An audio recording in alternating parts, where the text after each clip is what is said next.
चलिए दोस्तों, आज की वीडियो में हम आपको चैप्टर 4 है आनुवंशिकता, क्लास 10th साइंस में जो है जीव विज्ञान में आनुवंशिकता यानी कि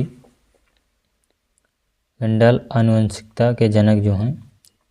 पहले आप देखेंगे का जन्म ऑस्ट्रेलिया के ब्रून शहर के छोटे से गांव सिलेसिया में 22 जुलाई 1822 में हुआ था। माध्यमिक शिक्षा लेने के पश्चात सन 1847 में ब्रून शहर के एक चर्च में पादरी नियुक्त हुई मेंडल ने वहीं मटर के पौधे पर अपने संकरण के प्रयोग के लिए उन्होंने सन 1857 से इस पौधे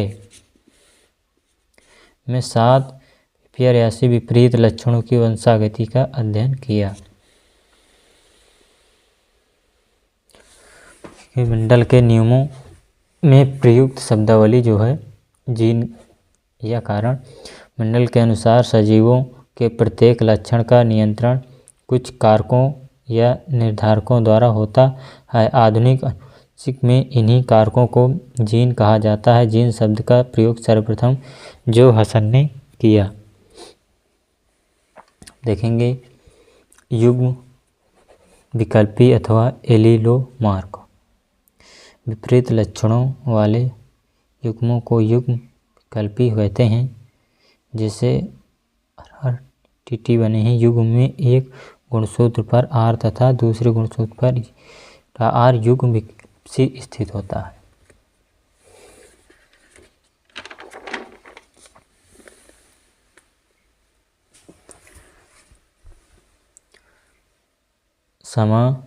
समयुग्म जी एवं विषम युग्म जी।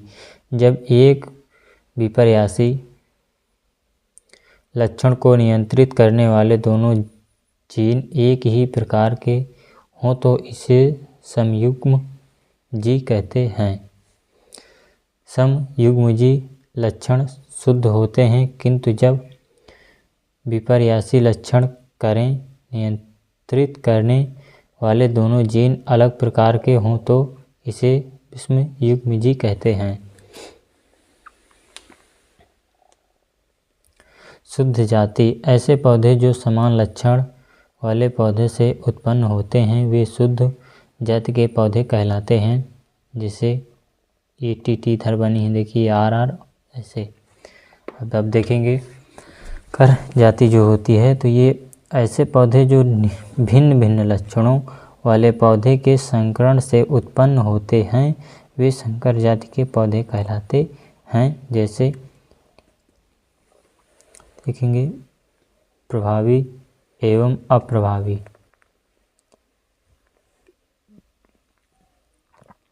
युग्म विकल्पी कारकों में वह लक्षण जो समयुग्मजी और विषम दोनों अवस्थाओं में प्रदर्शित होता है प्रभावी लक्षण कहलाता है। पौधा का लंबापन, पुष्प का लाल रंग ऐसे होता है। देखेंगे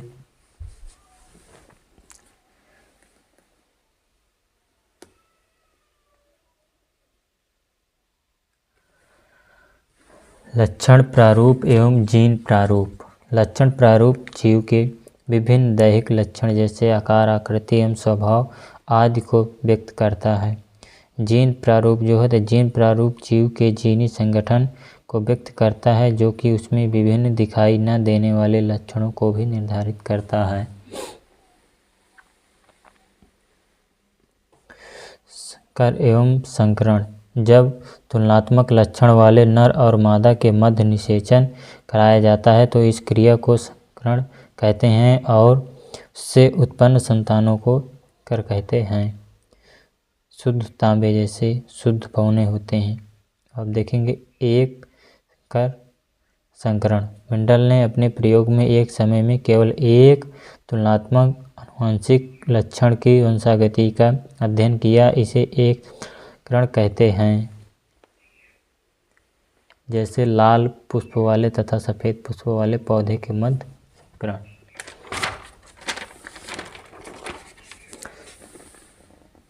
ये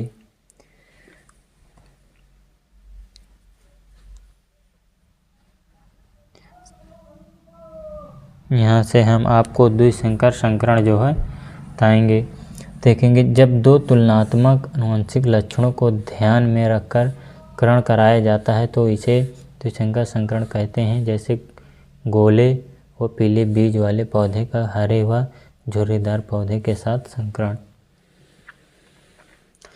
कर पूर्वज संकरण जो है तो पीढ़ी में प्राप्त संतानों और उनके किसी भी एक जनक के बीच होने वाले संकरण को संकर पूर्वज संकरण कहते हैं। जैसे TXTT या TXTT ऐसे होता, देख लीजिए।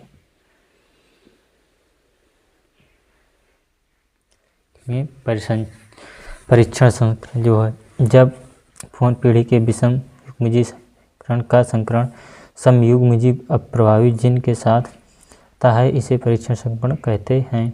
जैसे पीढ़ी में प्राप्त अन्य संकर लंबे तथा शुद्ध पानी पौधे टीके मध्य संकरण देखेंगे। पीढ़ी में जो है पैतृक पीढ़ी के बीच संकरण कराने से प्राप्त पीढ़ी प्रथम संतानी पीढ़ी कहलाती है।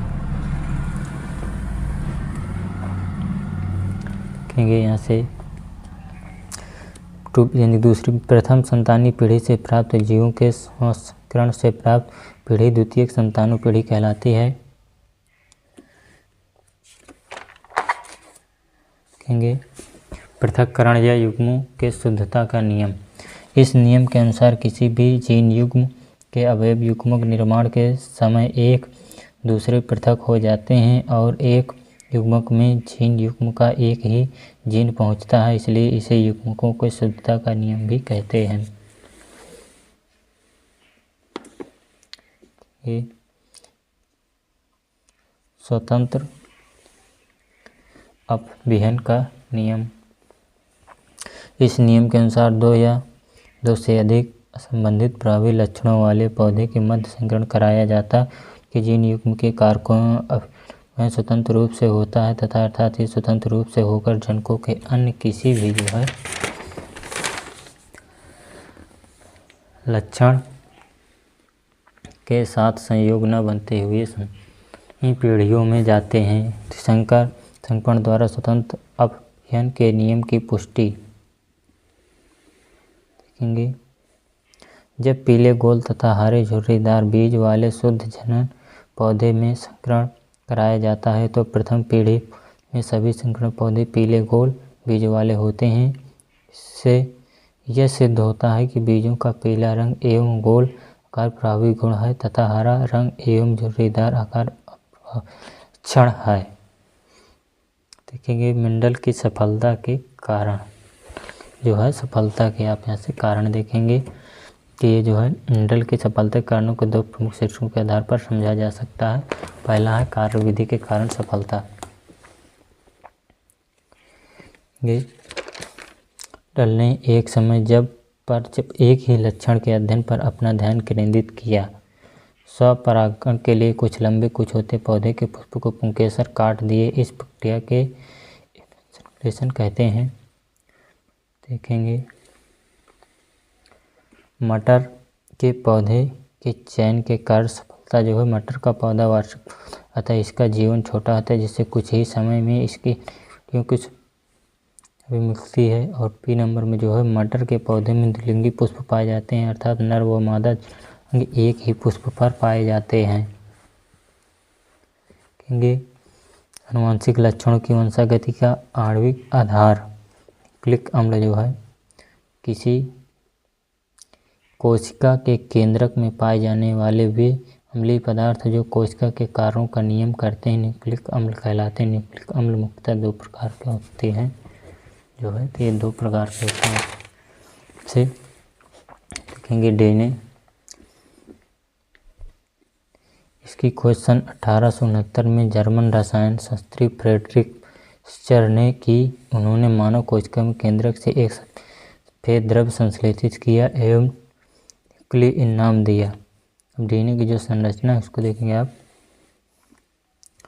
प्रत्येक डीएनए अणु 3 घटक अणुओं से बना संयुक्त अणु है जिससे एक अणु फास्फेट समूह का एक डीऑक्सीराइबोज तथा एक नाइट्रोजनीय क्षारक का होता है। एडेनिन के साथ डबल हाइड्रोजन बंध बनाता है और थाइमीन के साथ ट्रिपल हाइड्रोजन बंध बनाता है। अब देखेंगे RNA, राइबोन्यूक्लिक एसिड, इसका निर्माण DNA से होता है। यह भी पॉलीन्यूक्लियोटाइड श्रृंखला से बना होता है। इसका निर्माण हजारों न्यूक्लियोटाइड से होता है। और जो RNA के प्रकार हैं ये 3 प्रकार के होते हैं।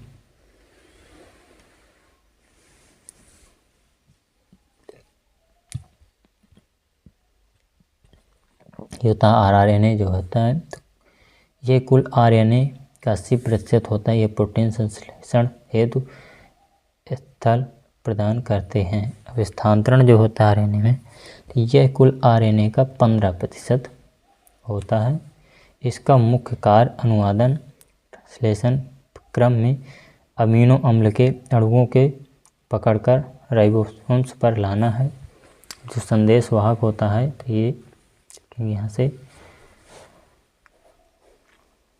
ये राइबो सतह पर प्रोटीन संश्लेषण में सहायता करते हैं तथा DNA में उपस्थित आनुवंशिक संदेशों के रूप में केंद्र से कोशिका द्रव्य में पहुँचता है। अब आप देखेंगे DNA और RNA में जो है ना अंतर तो बहुत ही इम्पोर्टेंट है कि DNA और RNA में अंतर पूछा जाता है कि ये DNA एक आनुवंशिक पदार्थ है जो कोशिकाओं की समस्त क्रियाओं का नियमन करता है, और जो RNA है तो ये कुछ अणुओं का ही आनुवंशिक पदार्थ होता है। अन्य प्राणियों में इसका कार्य कोशिका निगमन DNA जो होता है। अब ये भी यहाँ पर देखेंगे DNA और RNA में ये अंतर है। देखिए DNA में प्रतिगमन की क्षमता होती है, इसमें RNA का निर्माण भी होता है। इसमें डीऑक्सीराइबोस शर्करा होती है, DNA मुक्त केंद्रक में पाया जाता है। और RNA में की क्षमता केवल विषाणुओं में पाई जाती है। कुछ विषाणुओं में RNA से DNA बन सकता है। इसमें राइबोसोम शर्करा होती है, यह मुख्यतः कोशिका के द्रव्य में पाया जाता है। अब गुणसूत्र देखेंगे यहाँ से। गुणसूत्र जो है स्ट्रसबर्गर ने सन 1875 में इसकी खोज की थी तथा गुणसूत्र शब्द का प्रयोग लेयर ने सन 1880 में कोशिका विभाजन में अध्ययन कराते हुए दिया था कि संख्या मनुष्य में 46 एवं 23 होते हैं, 22 जोड़े ऑटोसोम तथा 1 जोड़े श्रवण होता है। गुणसूत्रों के प्रकार ये निम्नलिखित 2 प्रकार के होते हैं। कायिक या लैंगिक या समजात गुणसूत्र, ये गुणसूत्र जो लिंग लक्षणों को छोड़कर जीन के अन्य लक्षणों को निर्धारण करते हैं कायिक गुणसूत्र कहलाते हैं। होते हैं तो लिंग निर्धारण करने वाले गुणसूत्र कहलाते हैं, इन्हें ऑटोसोम भी कहते हैं। देखेंगे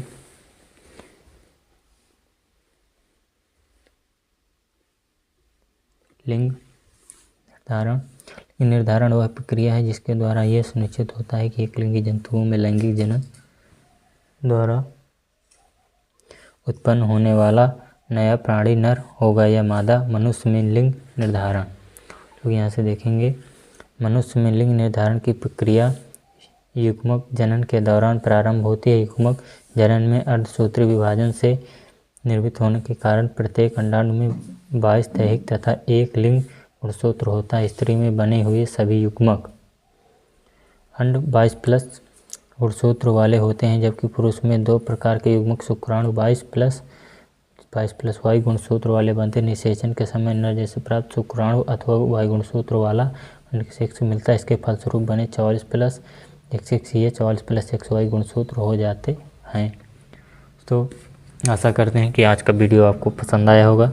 इससे पहले अगर आप हमारे चैनल पर नए हों तो हमारे चैनल को सब्सक्राइब कर लें और अपने दोस्तों में शेयर कर दें ताकि नेक्स्ट और वीडियो आपको मिल सके। तो चलिए आपको अब हम मिलेंगे नेक्स्ट वीडियो पर, तब तक आप हमारे चैनल को सब्सक्राइब ज़रूर कर लें।